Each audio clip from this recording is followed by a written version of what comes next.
La nueva amiga de mi esposo le escribió diciéndole que podía hacer con ella lo que quisiera, así que tomé una captura de pantalla y la exhibí en redes sociales. Mi esposo, James, hace ciclismo de montaña, de descenso. Anda en bici desde los 16 años. Conoce cada vereda de la zona. Sale todas las mañanas a las 6 con nuestros 3 pastores alemanes. Es lo suyo. Hace 6 meses llegó a casa más temprano que de costumbre. Mientras andaba allá afuera, se encontró a una muchacha que se había caído feo y se había roto las 2 muñecas. Cuando lo vio, James la ayudó. La sacó hasta el estacionamiento, subió a los perros y las bicis, la llevó a urgencias y se quedó esperando mientras la mandaban al hospital. Después regresó a casa como si nada.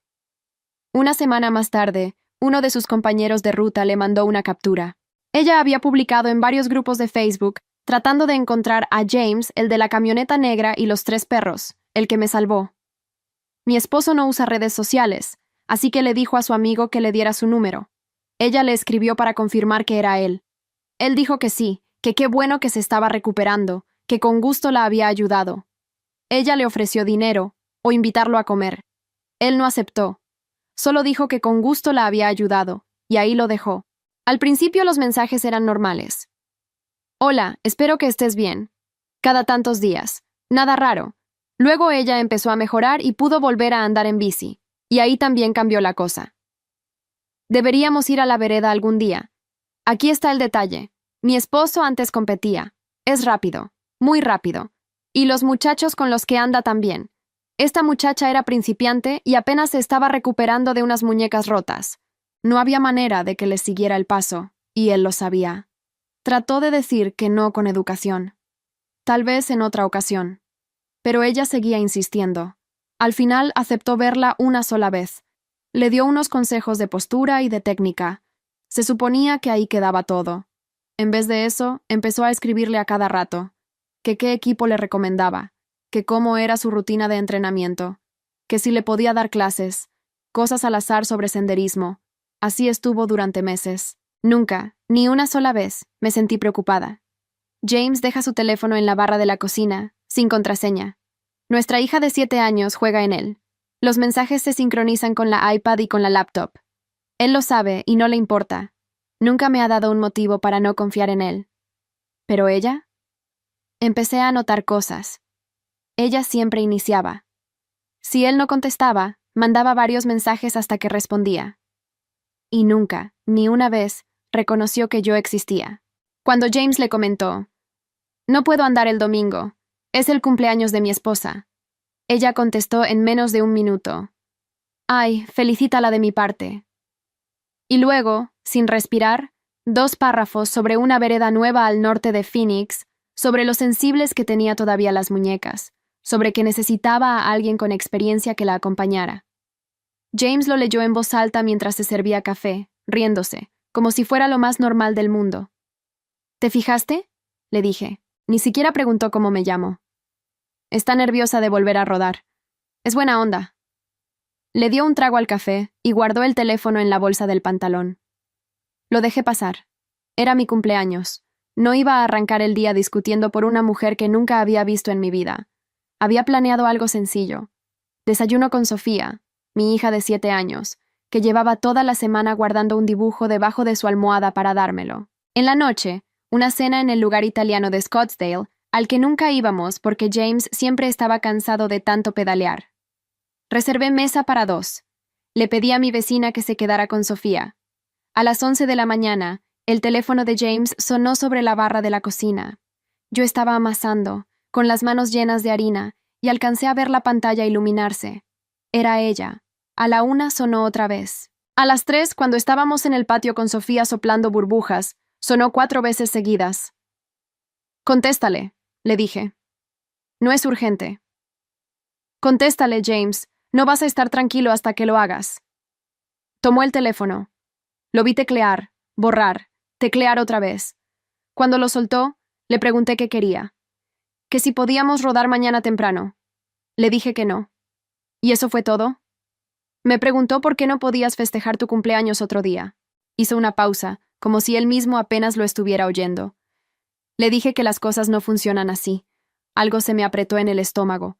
No dije nada. Seguí amasando, presionando la masa contra la tabla con más fuerza de la que necesitaba. Esa noche, en el restaurante, todo estuvo bien durante una hora. James se veía guapo con la camisa azul que le regalé en Navidad. Pidió vino, me tomó la mano sobre el mantel, me dijo que no se imaginaba la vida sin mí. Y entonces el teléfono vibró sobre la mesa, boca arriba, y los dos vimos el nombre al mismo tiempo. Él lo volteó.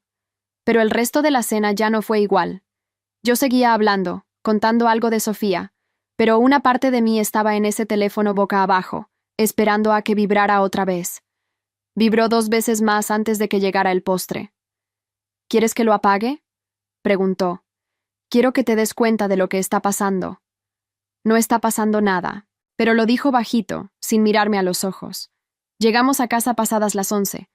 James se durmió rápido, como siempre, con esa facilidad que yo le envidiaba. Yo me quedé viendo el techo. A la medianoche me levanté, fui a la sala y tomé la iPad. Todo se sincroniza ahí. Los mensajes de su teléfono caen solos. Nunca los había abierto. Nunca había tenido motivo para hacerlo. Abrí la conversación y empecé desde el principio, desde 6 meses atrás. Leí cada mensaje. Me tomó casi 2 horas. Al principio era como James decía. Gracias por salvarme. ¿Cómo van las muñecas? Normal. Pero conforme avanzaba, la cosa se torcía. Ella escribía a las 11 de la noche, a las 6 de la mañana, antes de que él saliera.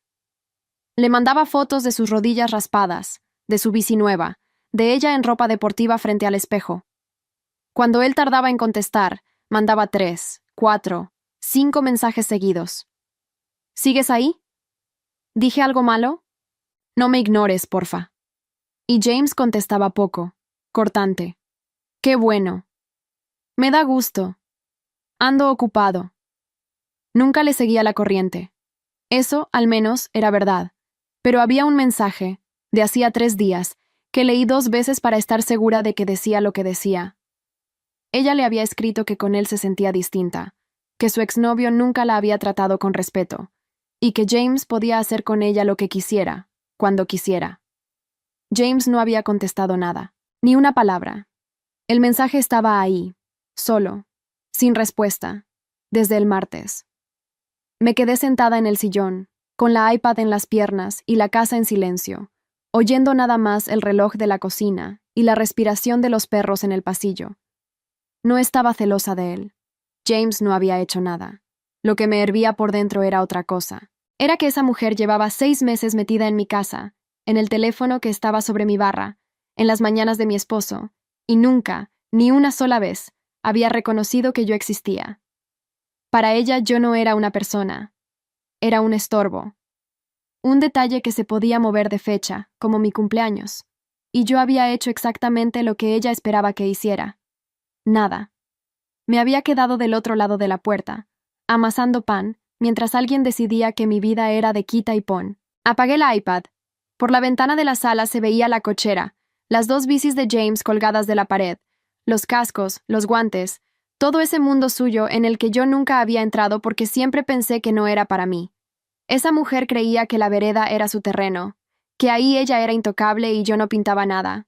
Me levanté antes de que saliera el sol. Cuando James bajó a las 6, con los perros dando vueltas y la correa en la mano, me encontró en la cochera, parada frente a su bici vieja, la que ya no usaba. ¿Qué haces despierta?, preguntó, medio dormido. Enséñame a andar en esto. Se rió, pensando que era broma. Luego me vio la cara y dejó de reírse. ¿Hablas en serio? Más en serio que nunca en mi vida. No le expliqué por qué. No todavía. Pero por primera vez en 6 meses dejé de sentirme como la mujer a la que cambian de fecha. Si ese era el terreno donde ella se sentía dueña, ahí era exactamente donde yo iba a aprender a pararme. Esa primera mañana no salimos a ninguna vereda. James bajó la bici vieja de la pared, le revisó las llantas, le ajustó el asiento a mi altura y me llevó al callejón detrás de la casa, donde el pavimento estaba liso. Antes de la tierra, el equilibrio, dijo. Súbete. Me subí. Me sentía ridícula. Tengo 34 años y de niña apenas anduve en una bicicleta rosa con rueditas. Las piernas me temblaban. James sostuvo el asiento por detrás. No mires la llanta. Mira al frente. Donde miras, vas. Avancé 3 metros y me fui de lado. El manubrio me pegó en la costilla y el pavimento me raspó la palma de la mano. Me ardió hasta los dientes. Sofía, que nos miraba desde la puerta en pijama, se tapó la boca. ¿Estás bien? James se acercó. «Otra vez», dije, y levanté la bici. Me caí 4 veces más esa mañana. Para cuando entré a bañarme tenía la cadera morada y las 2 manos en carne viva. En la regadera, con el agua caliente cayéndome en la espalda, no me sentí derrotada. Me sentí despierta, como hacía años no me sentía. Practiqué todos los días esa semana, a las 5:30, antes de que Sofía despertara. James se levantaba conmigo, con los perros dando vueltas alrededor, y me corregía. Codos suaves, no frenes con miedo, frena con la mano completa. Poco a poco dejé de temblar. Al 4.º día di la vuelta entera al callejón sin poner el pie en el suelo.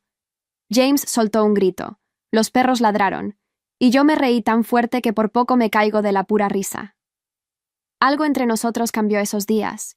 James me hablaba de cosas que yo nunca le había preguntado, de por qué le gustaba salir antes del amanecer, de lo que sentía al bajar una pendiente a toda velocidad.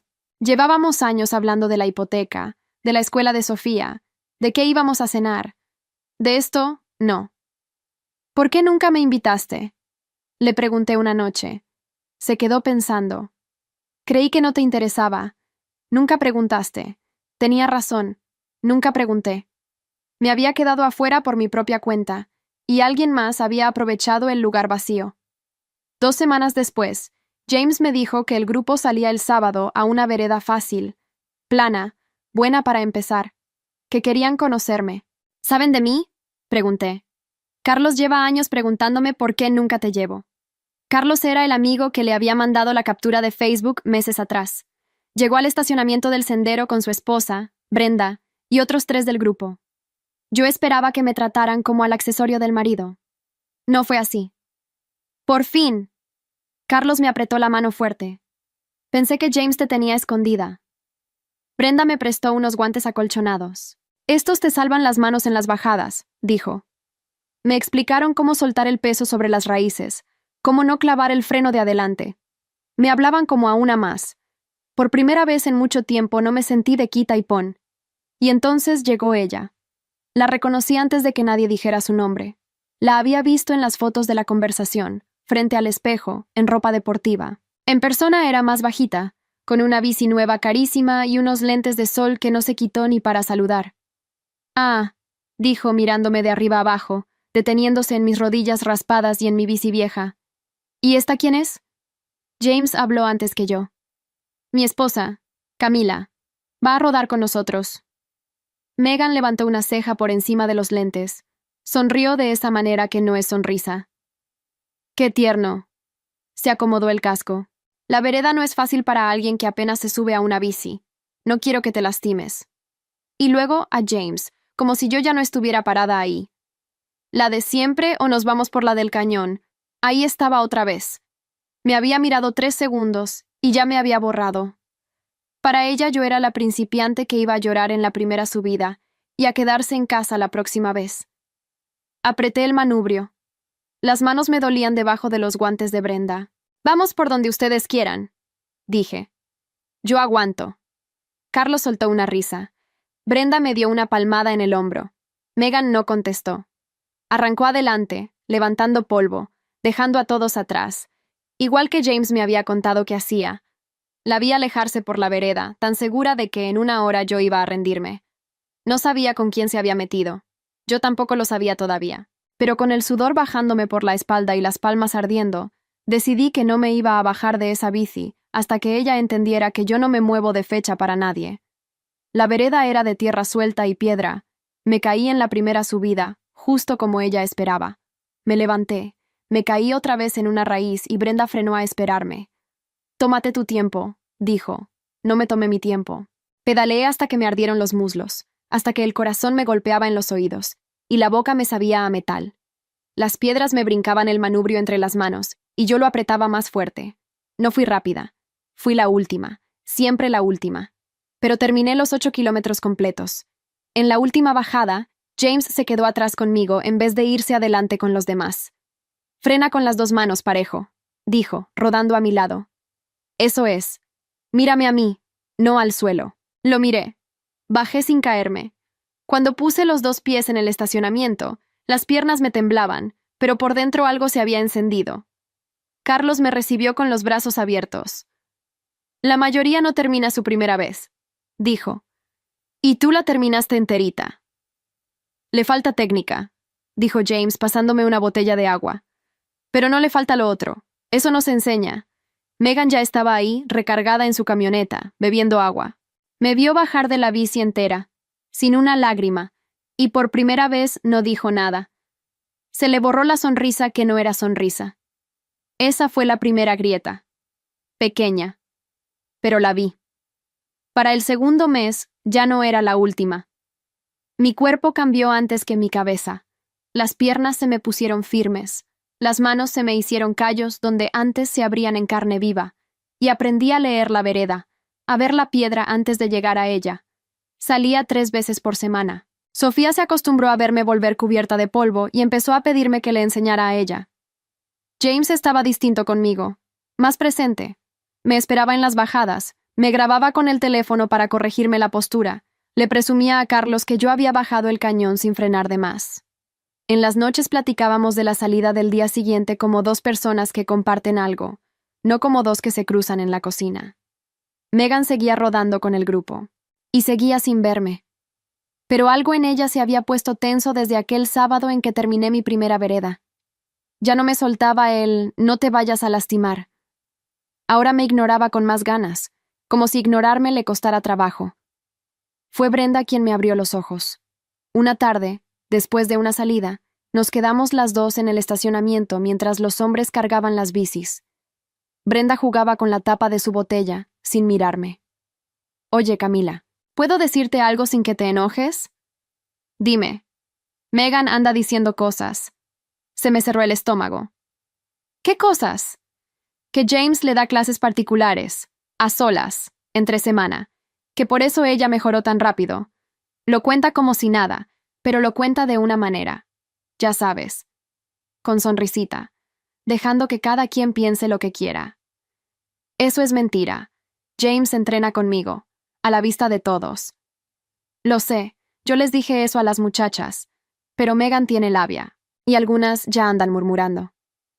Brenda dudó, como si lo que seguía le costara más. «Hay algo más. La otra vez, en el grupo de las muchachas, alguien preguntó quién eras tú. Y Megan contestó, «La esposa». Nada más. La esposa. Como si no tuvieras nombre. Sentí un frío en la nuca. Era exactamente como me había tratado 6 meses. Un puesto, no una persona. Un estorbo con etiqueta. Me subí a la camioneta con James en silencio. Las manos me sudaban. Quería gritar. Quería buscarla y preguntarle de frente qué le pasaba. Pero ya había aprendido algo en esas semanas sobre las bajadas, que el miedo te hace frenar de golpe, y frenar de golpe es lo que te tira. Esa noche volví a abrir la iPad. La conversación seguía igual. James seguía contestándole cortante, cada vez menos. El mensaje del martes, aquel donde ella le decía que podía hacer con ella lo que quisiera, cuando quisiera, seguía ahí, sin respuesta, como una piedra en medio del camino. Tomé una captura de pantalla. No supe todavía para qué. Solo sentí que la iba a necesitar. El sábado siguiente, en la salida, uno del grupo, un tal Dale que casi no me hablaba, soltó una broma mientras esperábamos a que llegaran todos. «Oye, James, ¿y a mí cuándo me toca clase particular?», dijo riéndose, mirando de reojo a Megan. James no entendió. Yo sí. Megan se rió bajito y no dijo nada, que era su forma de decir mucho. Sentí la cara caliente. Brenda me apretó el brazo para que no saltara. No salté. Me subí a la bici y arranqué adelante, por primera vez antes que Megan. Esa mañana rodé como nunca. Bajé el cañón pegada a la rueda de Carlos y crucé el último tramo antes que ella. Cuando llegamos, nadie hablaba de clases particulares. Hablaban de cómo había bajado yo. Esa noche Sofía me pidió que le enseñara a ella. Salimos al callejón con su bicicleta y le quité las rueditas. Le sostuve el asiento por detrás, igual que James me lo sostenía a mí. «No mires la llanta, mira al frente», le dije, y me oí decirlo con la voz de él, y me dio risa. Se cayó, Se levantó, se volvió a caer. A la cuarta dio 10 metros sola y soltó un grito que despertó a los perros. La abracé llena de tierra, las dos riéndonos en la oscuridad del callejón. Pensé que así de simple tenía que ser todo. Caerte, levantarte, que alguien te sostenga sin burlarse. Megan llevaba medio año tratándome como si yo no supiera ni eso. Pero el chisme no se mata rodando rápido. Esa noche, Brenda me mandó otra captura de pantalla.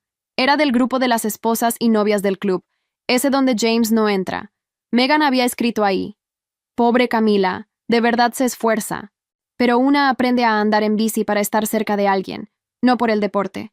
Yo la entiendo. Yo también empecé así. La leí 3 veces. La muy descarada estaba dando a entender, frente a todas, que yo había aprendido a rodar por desesperación. Que la desesperada era yo. Cuando ella llevaba 6 meses mandándole mensajes a las 11 de la noche a un hombre casado. Apreté el teléfono. Esta vez no me ardió el estómago. Esta vez se me puso la cabeza fría. Ya tenía la captura del martes. Ahora tenía esta. Megan llevaba medio año jugando en un terreno donde creía que yo no podía entrar, pero yo ya estaba adentro, y por primera vez entendí que no tenía que gritar, ni rogar, ni explicarle nada a nadie. Solo tenía que dejar que sus propias palabras hablaran por ella. Le mandé un mensaje a Brenda. «¿Cuándo es la rodada grande del mes? La del club, con todas las familias». «¿En 2 semanas? ¿Por?» «Por nada. Ahí voy a estar». Dejé el teléfono en el buró. James ya dormía, con la respiración pesada y tranquila de siempre.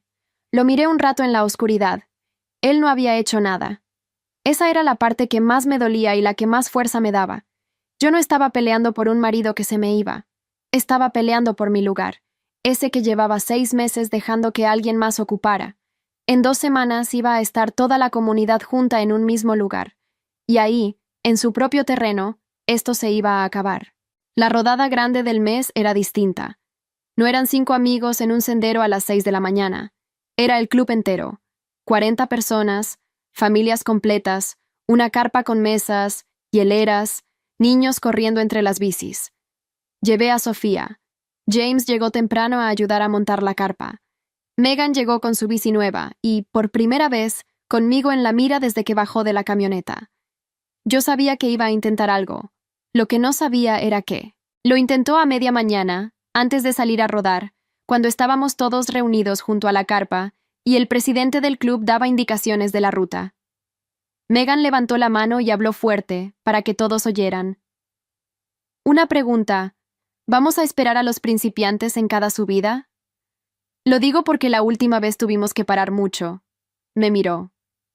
«No por nada, Camila. Es que no quiero que te sientas mal aguantándonos a todos». Algunos voltearon a verme. Sentí la cara caliente, las orejas zumbando. Sofía me apretó la mano. Era justo lo que Megan quería, que me pusiera roja, que tartamudeara, que me viera pequeña frente a toda la comunidad. Respiré. Frená con la mano completa, no con miedo. «No te preocupes por mí», dije, con la voz más firme de lo que esperaba. «Si me esperan, los alcanzo. Si no me esperan, también». Carlos soltó una carcajada. 2 o 3 más se rieron. Megan apretó los labios. Se le había salido el tiro, pero no se rindió. Cuando el grupo empezó a dispersarse, se acercó a James, frente a la carpa, frente a Brenda, frente a otras 3 esposas y frente a mí. «James, ¿le explicas tú a tu esposa lo del cañón? Tú me lo explicaste también aquella vez, a solas». Lo dijo despacio, saboreando el «a solas», dejándolo caer como veneno. «Tienes paciencia para enseñar. Lo sé de primera mano». Se hizo un silencio raro. Brenda bajó la mirada. Una de las esposas cruzó los brazos. James frunció el ceño, sin entender del todo lo que pasaba, pero entendiendo que algo pasaba. «Megan, yo nunca te enseñé nada a solas», dijo despacio. «Rodamos una vez, con el grupo». «Ay, no seas modesto». Sonrió. «Entre tú y yo sabemos cómo fue». Y ahí, en esa sonrisa, lo vi todo claro. No quería a James. Quería que todos creyeran que lo tenía. Quería ser, frente a la comunidad, la mujer por la que un hombre casado perdía la cabeza. Yo solo era el estorbo al que había que hacer quedar como tonta. Saqué el teléfono. No grité. No lloré. Abrí el grupo de Facebook del club. el mismo donde ella había publicado meses atrás buscando al de la camioneta negra y los 3 perros, y subí las 2 capturas de pantalla. La del martes, donde le escribía a James que podía hacer con ella lo que quisiera, cuando quisiera, y la del grupo de las esposas, donde se burlaba de mí. Sin texto, sin insultos, solo las capturas. Las palabras eran de ella, no mías. Las subí al grupo del club. Dije tranquila, guardando el teléfono. Para que nadie tenga que adivinar cómo fue. Está todo ahí, con fechas. Los teléfonos empezaron a vibrar alrededor de la carpa. 1, luego otro, luego 5. La gente sacaba el celular, leía, levantaba la vista hacia Megan. Vi a Brenda taparse la boca. Vi a Dale, el de las bromas, ponerse colorado y guardar el teléfono. Vi a las esposas leer y mirarse entre ellas. Una de las esposas, la mayor del grupo, una señora que casi no hablaba, se acercó a Megan y le dijo, sin levantar la voz, «Yo te defendí. Le dije a mi esposo que eras buena muchacha. ¡Qué pena!». Y se dio la vuelta. Eso le dolió más que cualquier grito. James leyó. Y por primera vez en 6 meses, su cara cambió de verdad. No de enojo conmigo, de algo peor para él, de darse cuenta, de entender, todo junto, los mensajes a las 11 de la noche, las fotos frente al espejo, la insistencia, la frase que él había dejado sin contestar porque le pareció tan absurda que ni valía la pena. Volteó a verla. «¿Le escribiste eso?», le preguntó, con la voz baja. «¿A mí? ¿Estando yo casado? ¿Con mi hija ahí?». Megan abrió la boca, la cerró. Buscó una cara amiga alrededor de la carpa y no encontró ninguna. La gente que un minuto antes se reía de su chiste de los principiantes, ahora la veía como se ve a alguien que acaban de descubrir. «Eso, está sacado de contexto», dijo, y la voz se le quebró un poco. «Camila lo está usando para...». «Para nada», dije. «Lo escribiste tú. Yo solo lo puse donde todos pudieran leerlo». Nadie salió a defenderla. Ese fue el momento exacto en que entendí que había ganado. No por lo que yo dije, sino por el silencio de toda esa gente que ella había querido tener de su lado. Megan agarró su bici, la metió a la camioneta sin acomodarla, y se fue antes de que empezara la rodada, levantando polvo en el estacionamiento, igual que cuando arrancaba adelante para dejarnos a todos atrás, solo que esta vez no iba adelante de nadie. Iba huyendo. James se quedó parado a mi lado. Me tomó la mano, la que tenía los callos nuevos. «Perdóname», dijo. «No vi nada. Tú lo viste todo y yo no vi nada». «Lo sé», contesté. No le dije que estaba bien, porque todavía no lo estaba. Pero le apreté la mano de vuelta. Sofía corrió hacia nosotros preguntando si ya íbamos a rodar. Y rodamos. Esa mañana rodé en medio del grupo, no atrás, con la gente platicándome al lado, y nadie volvió a decir la palabra principiante. En la carpa, mientras comíamos, Brenda se sentó a mi lado y me dijo bajito, «Tenías razón todo este tiempo y nadie te escuchó. Perdón por eso». «No te disculpes», le dije. «Tú fuiste la única que me avisó». Me apretó la mano. Alrededor, los niños seguían corriendo entre las bicis, ajenos a todo, y por primera vez esa carpa se sentía como un lugar al que yo también pertenecía. Megan no se quedó callada. La gente como ella nunca se queda callada cuando pierde. 3 días después de la rodada, empezó a escribir.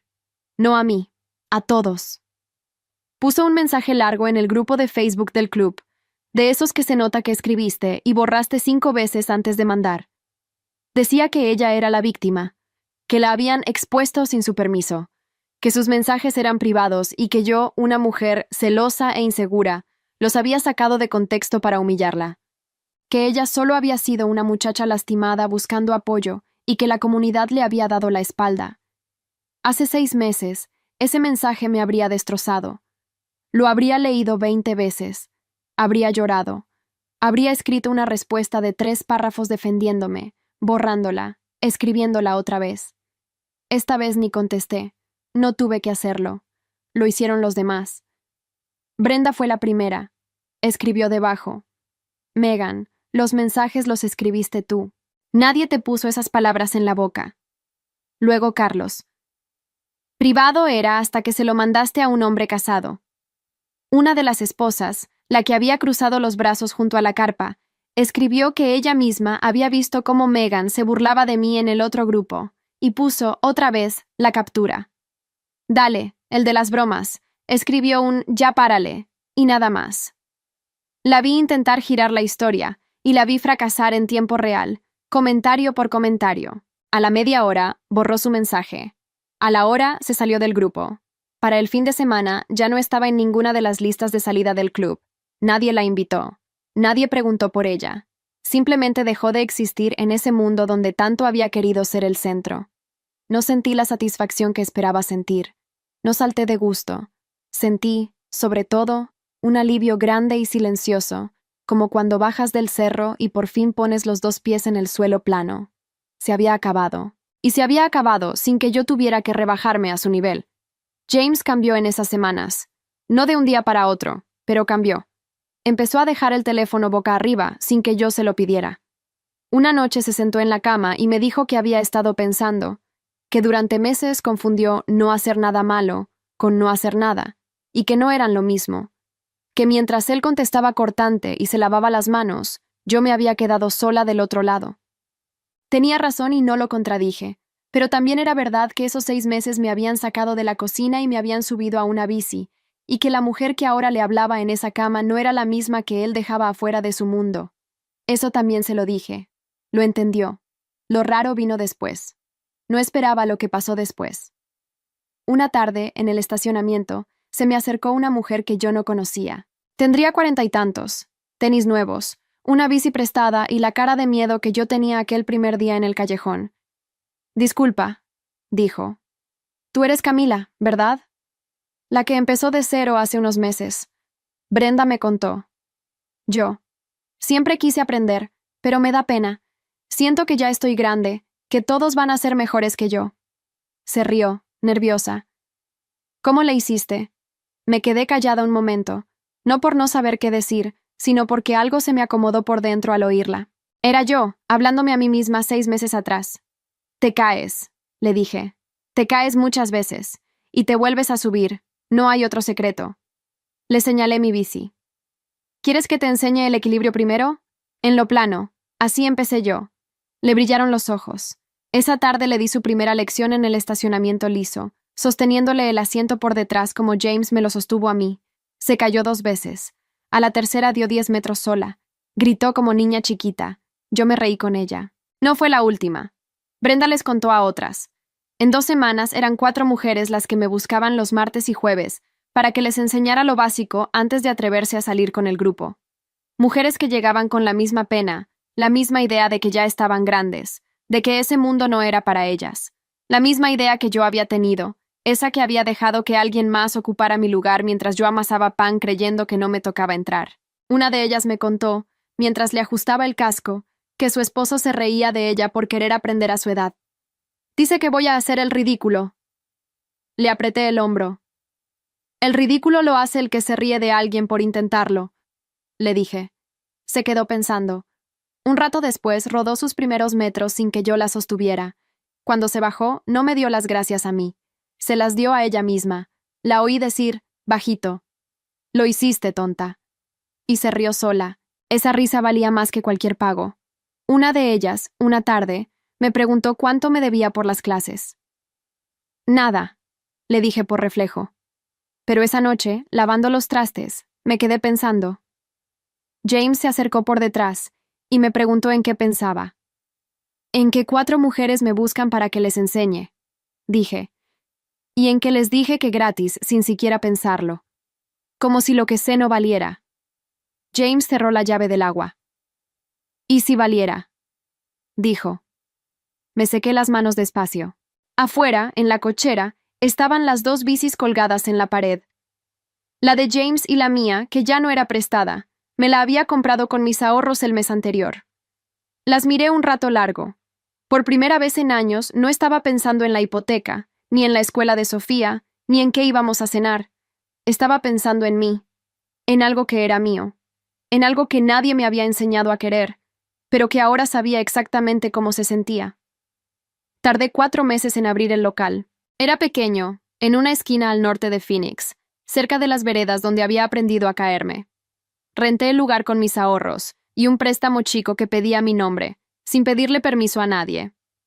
James me ayudó a pintar las paredes y a colgar los ganchos para las bicis, pero la firma del contrato era mía. El nombre en la puerta era mío. Le puse un nombre simple, sin adornos.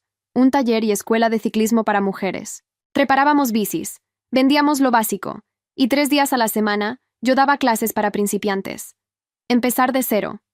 Equilibrio primero, en lo plano, igual que aprendí yo. Codos suaves. Frena con la mano completa, no con miedo. Donde miras, vas. El primer mes llegaron 6 mujeres.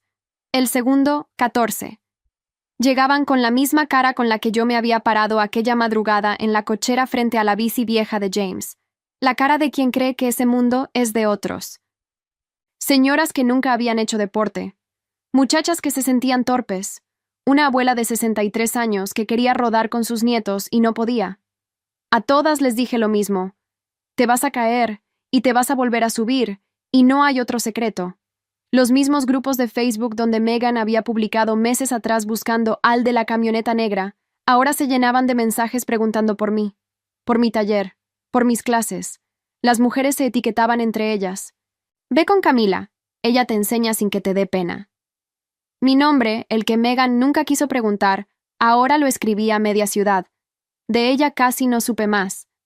Brenda me contó que se había cambiado de club, en otra ciudad, y que al poco tiempo también la habían sacado de ahí. Dijo que era el mismo patrón, un hombre, una historia de víctima, un grupo que tarde o temprano se daba cuenta. No sentí nada al oírlo, ni gusto ni lástima. Había dejado de ocupar espacio en mi cabeza hacía rato, que era la única venganza que de verdad me importaba. James cambió de fondo, no de a mentiras. Ahora rodábamos juntos los fines de semana, los dos y Sofía, que a los 8 años ya bajaba lomitas que a mí todavía me daban miedo. Una mañana, en una bajada, mi hija me rebasó riéndose y me gritó, «¡Mírame, mamá!». Y yo la dejé irse adelante, viéndola volar entre el polvo, sabiendo que ella nunca iba a crecer creyendo que ciertos mundos no eran para ella.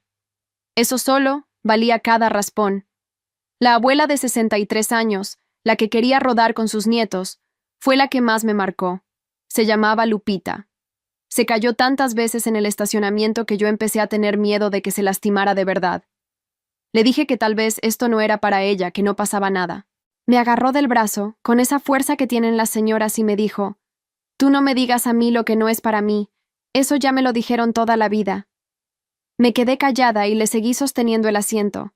3 semanas después, rodó 2 kilómetros completos con sus 3 nietos pedaleando detrás, gritando, «¡Abuela, abuela!». Y cuando se bajó estaba llorando. Yo también lloré. No me dio pena llorar. El taller se llenó de historias así. Una mujer que aprendió a rodar después de un divorcio, para probarse que podía sola. Otra que llevaba 20 años cuidando a todos en su casa y nunca había tenido algo suyo. Las reconocía a todas, porque todas eran versiones de la mujer que se quedaba del otro lado de la puerta, amasando pan, creyendo que el mundo de afuera era de otros. James se volvió mi mejor publicidad sin proponérselo. Mandaba a los principiantes del club conmigo. «Ve con Camila, enseña mejor que yo, tiene paciencia y no te hace sentir tonto». La primera vez que lo oí decir eso, frente a otra gente, algo viejo se me destrabó por dentro. El hombre que durante 6 meses no había visto nada ahora me presumía como su mejor maestra. Una tarde, Carlos llegó al taller con una caja de cervezas y todo el grupo detrás. El local ya llevaba unos meses y se sentía vivo. Brindamos en la banqueta, entre las bicis, con Sofía repartiendo papitas. Carlos levantó la botella y dijo, medio en broma, medio en serio: «Por la principiante que nos pasó a todos». Me reí. Ya nadie me decía principiante. Ahora me decían maestra, o jefa, o simplemente Camila, que era todo lo que siempre quise, que dijeran mi nombre. Mi mamá vino de visita desde Texas y, cuando vio el local, con mi nombre en la puerta y las bicis colgadas y las mujeres entrando y saliendo, se quedó callada. Después me dijo, bajito, que nunca me había imaginado dueña de algo. «Yo tampoco, mamá», le contesté. «Yo tampoco». El día que cumplí 1 año de haber empezado a rodar, salí sola de madrugada, como hacía James cada mañana. Subí el cañón completo sin frenar de más, con el cielo apenas aclarando y el aire frío entrándome en los pulmones. Arriba me bajé de la bici y me quedé viendo la ciudad despertar allá abajo. Me dolían los muslos. Tenía las manos llenas de callos. Y por primera vez en mucho tiempo no había nadie afuera de ninguna puerta esperando a que yo decidiera entrar. La puerta era mía. El terreno era mío. Hoy manejo mi propia camioneta hasta mi propio taller, por la misma carretera donde alguien creyó que mi vida era de quita y pon, que se me podía mover de fecha como un estorbo. No abrí ese lugar para que nadie me viera. Lo abrí porque dejé de esperar a que alguien me hiciera un espacio y aprendí a construir el mío. Esa mujer que amasaba pan del otro lado de la puerta ya no existe. La dejé ahí, en el polvo del callejón, en la primera caída, y nunca volví por ella.